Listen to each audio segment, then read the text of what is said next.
This is Lisa from Mobile Tech Review, and this is Lenovo ThinkPad X1 Fold. This is a Windows PC that, well, bends to your will. So it has a flexible OLED 13.3-inch display. I believe it's the first of its kind as a PC that actually folds. Is it as interesting and exciting as, say, the Samsung Galaxy Z Fold and other foldable phones we've seen? We're going to find out now. So as you might guess, yes, you can have a keyboard on the bottom section, but you know, that's not very ergonomic, and Lenovo's known for their great ThinkPad keyboards. So wait, look at this. So here, this is a Bluetooth wireless keyboard, and it magnetically docks. So what you've got is basically sort of a netbook-sized tiny PC with a tactile regular keyboard, you know. So that's interesting, and yes, it charges. This keyboard charges while it's attached magnetically, or otherwise using a micro USB cable if for some reason you weren't able to do this. So it fills the fold. So right here, you can see like no gap over here. Otherwise, there's a slight gap, much like the Samsung Galaxy Fold and Z Fold phones we've seen in other folding phones. It's not that big a gap, and when the keyboard's in there, you're not going to worry about it. But the more interesting thing here is there's not much of a crease. It's just barely there. We really had to try moving the camera to different angles just to show that crease at all, because Lenovo, being that durable company that they are with their mil-spec products, so they put carbon fiber and magnesium alloy directly underneath the display halves, two plates, and then they have a very robust kind of accordion-style hinge there that pushes up in the center, much like Moto's been doing with their Razr. So pretty much no fold to be seen. Also, it means the display feels fairly firm. It doesn't have that weird kind of first-gen flexible OLED display that feels kind of squishy thing going on. It is still a plasticky kind of substance, though, so it glares a lot, which is too bad, and it picks up fingerprints. So tech like this isn't going to be cheap, right? So this starts at $2,500, but that does not include that blue keyboard or the pen. Yes, the Lenovo Mod Pen is actually a thing. So hey, we haven't seen a pen with a flexible OLED display yet, and durability was always a concern, that sort of thing, so we have that here. That's exciting. Anyway, you're moving up to $2,750 if you want the keyboard, which you probably do, and the pen. For the rest of the specs, well, this isn't too exciting. This is an Intel Lakefield Core i5 processor. What that is sort of like the replacement for the Intel Y series ultra low power CPUs that are lower power consumption even than the U series ultrabook CPUs we see. So this has one basically Sunny Cove core, or Core i5, and 4 Intel Atom Tremont cores in it. So it's not super fast. And Intel UHD graphics somewhere in the level of 615 to 620 in terms of performance. So this CPU does not benchmark very fast. Experientially, for light tasks, media consumption, Zoom calls, that sort of thing, it's perfectly fine. But for those of you who are really demanding and you're thinking of having fantasies about Photoshop and all this sort of thing, the low power processor combined with the fact that the max you can get is 8 gigs of low power DDR4X RAM mean it's not a performance powerhouse kind of product.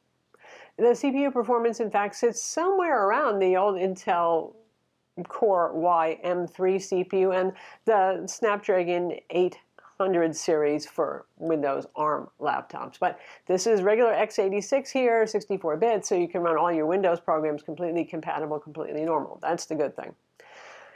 That RAM, by the way, is soldered. Is not to be surprised. This is functionally sort of like a tablet, isn't it? With SSD capacity, that 2750 model gets you a 256 gig SSD. You can keep upgrading and go up to around $3,100. The only thing that you do when you do this for each increment is increasing the SSD capacity. 1 terabyte is the most you can get. Lenovo says that there is optional 5G WWAN, which is neat, though on the US site I couldn't find a way to actually add that to my build. It has Intel Wi-Fi 6 on board with Bluetooth 5.1, a 5 megapixel front-facing camera, so better quality than average certainly compared to most 720p or 1 megapixel webcams on laptops today, and has a Windows Hello IR camera. In terms of the design, well, as a tablet, it's not particularly thin, right? In a world of iPads and even Surface Pros and all that sort of thing. But once you close it, as Lenovo says, it's about the size of a hardcover book. This is a kilogram, 2.2 pounds, so this is not a light load to carry. It is very small, though, so obviously this fits in a lot of places that a much bigger laptop isn't going to. I know a lot of people saw this and got excited, and then they saw the actual shipping product, and they were like, well, that is a chunky monkey. Also, you'll notice vents along the edges. This does have a fan and a heatsink for the CPU on board, though I really haven't heard the fan coming on. The other drawback with this is ergonomics. So a 13.3-inch tablet is pretty darn large and awkward. But I find that if you fold it just a bit, sort of like, you know, the book fold kind of thing, just a bit, it becomes more manageable, and then your thumbs are available to reach on the screen to do things like scrolling. But as a humongous tablet, well, you know, a Surface Pro might seem kind of big to you. This is significantly larger. Lenovo does try to mitigate some of the issues with this clever built-in leather cover here. So the flap on this actually is a stand. So there's the stand right there. Now the bad thing about this is it's only really for landscape mode. It kind of works in portrait mode, but it's only for landscape, and it holds it in only one position. That is fairly ideal if you're using this on a desk, a fairly, you know, good height desk. If you're trying to use this on your lap or a low coffee table or something like that, it's not going to be at the right angle. And this does have two USB-C 3.2 Gen 2 ports, one on portrait end and one on the landscape end. The idea is one would be available to you at any given time, and it discharges over USB-C, by the way. The one thing that's a shame is when you do have it in landscape mode like this, the USB-C port, the second one, you know, you have one on the side for portrait side here, but the other one is on the bottom, so you actually can't access it, which is ergonomically not delightful. In terms of build quality, you know, it's a ThinkPad. It is very sturdy. I wouldn't worry about this too much. And the fact that it does have a flexible, aka basically plastic display, means if you drop it, you won't even shatter the display. And Lenovo says that it's sturdy enough to hold up to the pen. I haven't had any issues. I am not going to try to destroy it and jam my fingernails into it, but under normal use so far, it has been just fine. But clearly, this is not a regular, everyday, average glass touchscreen on it, is it? So let's talk about that pen. I like the way this pen feels, by the way. It's multifaceted, so it's not just round and slippery. It's got good weight to it. You've got two buttons on it that you can actually program using utility, and it's USB-C rechargeable. So no, this is not Wacom EMR. The cap just pulls right off, and you can charge it, and that's fine. In terms of pen performance, again, I think this is Wacom AES. It's not really as smooth as average for Wacom AES, which tends to have like diagonal jittery line issues for those of you who are more into art or the most pretty of handwriting sort of thing going on, but lines are pretty darn jittery. It's fine for note-taking. That's what they intended for. This is really not for art. So let's talk about that OLED display a bit more. Again, 13.3 inches, and it's 4:3 aspect ratio, so like an iPad. In fact, the resolution is very much like your classic iPad resolution of 2048 by 1536. Brightness, this is not a high point here. They claim 300 nits. We measured it at 267 nits.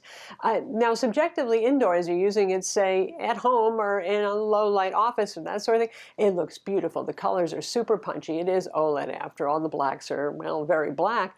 But if the minute you put this in a very, very bright room or under our studio lights, because that flexible OLED display is so glary, it really it becomes hard to see, basically. It's mostly a glare issue there. But yeah, it doesn't get very bright. If you need brightness, this is not for you. Color gamut is great on this. You've got 100% of sRGB and Adobe RGB, and 97% we measured of DCI P3. Lenovo has a set of color profiles, and the default one blows all the colors, really mega saturation. You can see as I switch actually between color profiles and what happens to that orange flower. It's oversaturated using the default profile. Some people might like this. It might look pretty, but you might actually lose out on a little detail as colors bloom too much. But you can choose different color profiles, or you can calibrate it yourself. In terms of Windows as a tablet interface, well, you know how that goes. Surface Pro has the same issue and all that sort of thing. Still not the most touch-centric, and tablet mode maybe isn't for everybody. You know, I think most people just use it as standard Windows. Now, Windows 10X was supposed to come out at first. It was going to be like right around now or even earlier, and that was supposed to be for dual-screen devices and even flexible devices. Probably because of COVID, that's all been delayed to maybe March of 2021 at the soonest. So Lenovo had to roll their own special sauce. So that means what you can do here, they have a little screen splitting utility. So if you want to use it with two apps side by side and, you know, fold it as you see fit, if you wish to do that, you can do so. So Lenovo has a screen splitting utility to make it a bit easier to do that. Two side by side apps, either top and bottom or side by side. If you're in landscape mode, that's nice. Or you can run anything you want, just full screen as well. Obviously, if you're playing a video, you might want it to be full screen. If you've got OneNote on one side and you're taking notes while watching a presentation on the other, then that works as well. You could use the on-screen keyboard without using the hardware keyboard, yeah, but probably most of you are going to want that hardware keyboard, like I said. And yes, there is no track point red pointer, but Lenovo does sell their $85 keyboard with track point 2 model keyboard, which is about 12 inches wide. You know, it's about this wide. It's not going to fit, obviously, nested in here, but for those of you who need something bigger. You can use the little keyboard that it comes with on the desk, obviously, and set this up as a tablet using the kickstand that's built in, or any other stand you want to use if you need a different angle on it.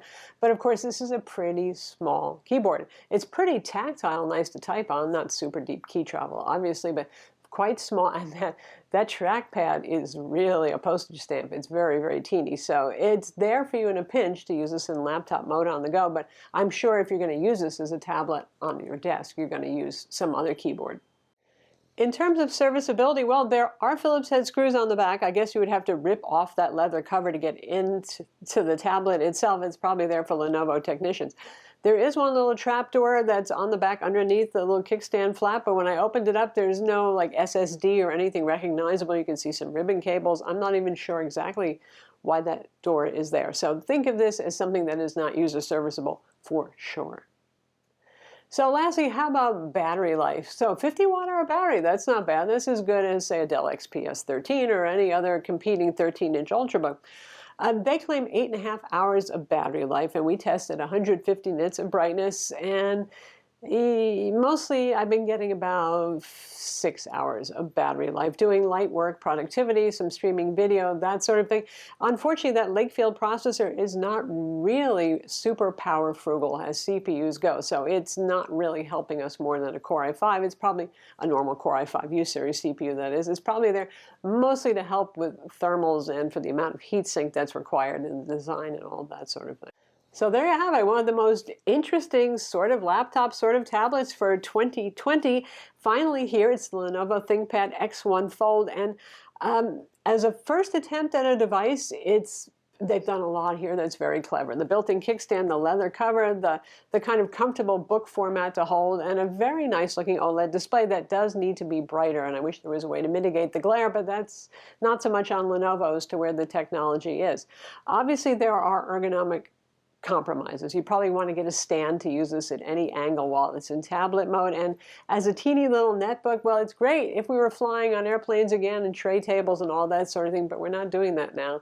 You know, the USB port location, it could be better. Like I said, have it up top there so you can access 2 of those ports at a time. All these little things mean it's a challenge to live with, but it's like you just want to love it anyway because it's so cool. I'm Lisa from Mobile Tech Review. Be sure to subscribe to our YouTube channel for more cool tech videos and hit the notification bell so you know about them.